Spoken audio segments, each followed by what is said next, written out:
Hey there everyone, welcome back to GameVine, and my name is Dave, and I got my favorite cat shirt on because today we're going to be rescuing some cats.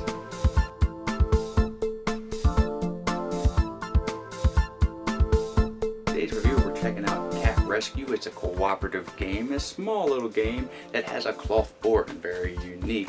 Now, you're trying to take cats from your foster home and get them put up for adoption so they can get put into their forever home. The art in here is super adorable and the production isn't too shabby as well. The gameplay, well, you can do it solo or you can do it in a cooperative manner, but let's not get too much into it. Let me show you what comes in the box and then I'll show you how to play. And let's go.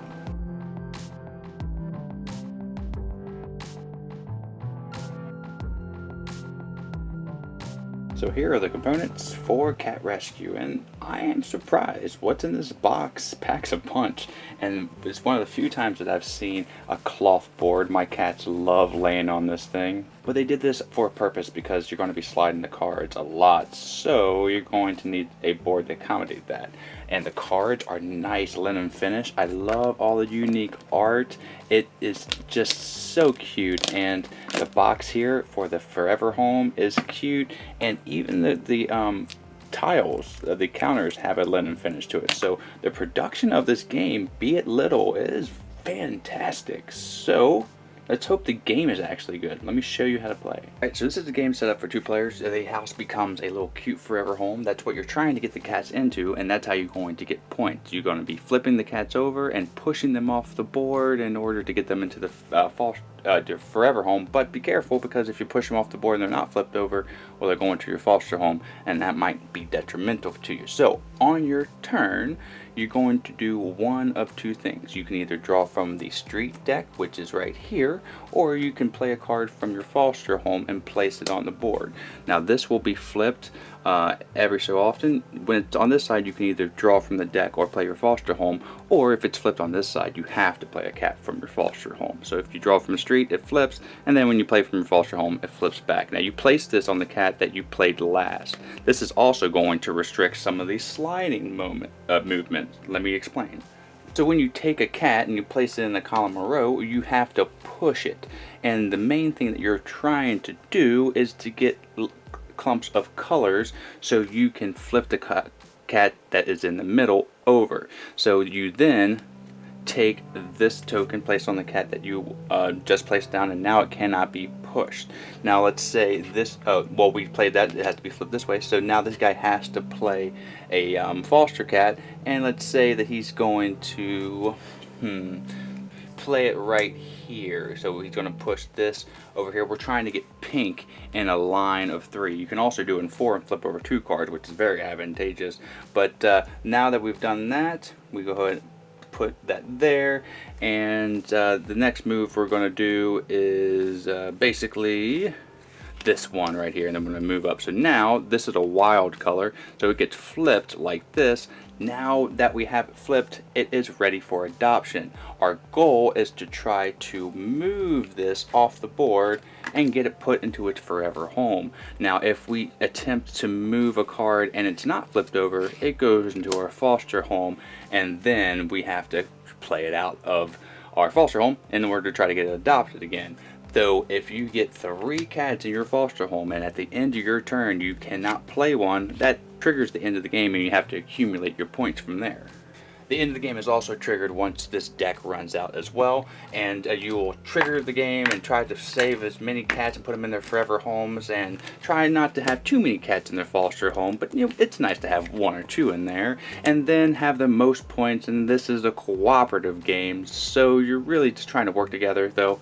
Oh, and these tokens here can be used to give you a slight edge, but they're not too important. You can go over those when you buy the game. It can be played solo just as well. So now let me give you my thoughts and give this game a grade. Let's go.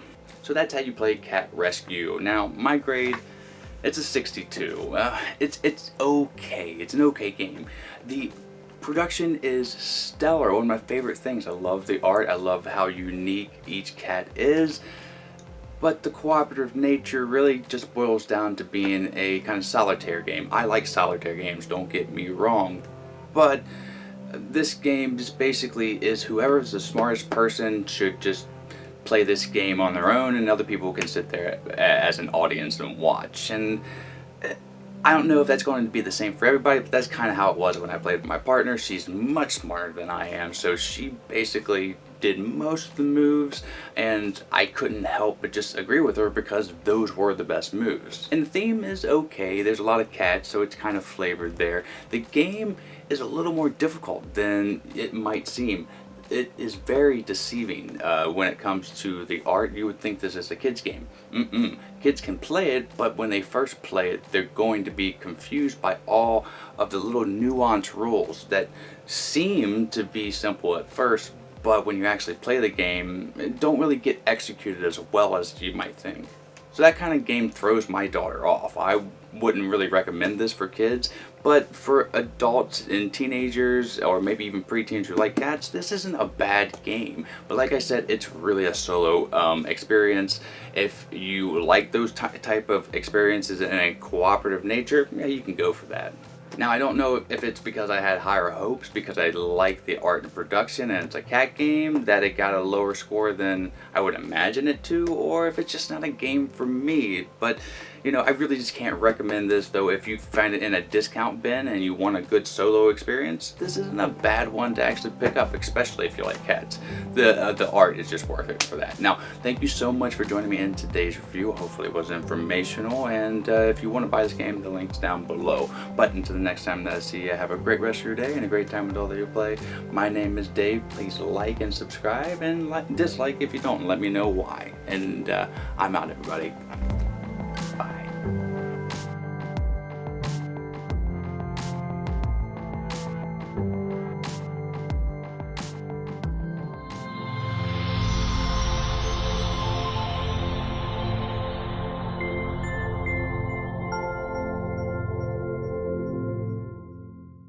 Miko, it's time to go. Good girl, Miko.